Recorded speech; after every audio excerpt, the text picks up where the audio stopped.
प्राणपुर पंचायत वासियों को धनतेरस एवं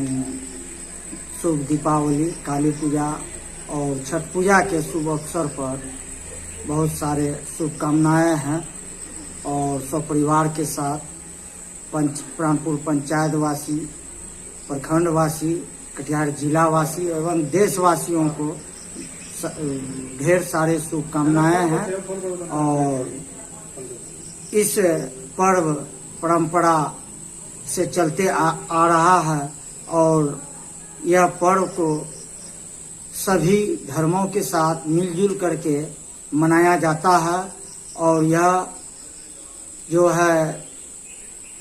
धर्म का जो है बहुत बड़ा ये पर्व है, जो कि धनतेरस और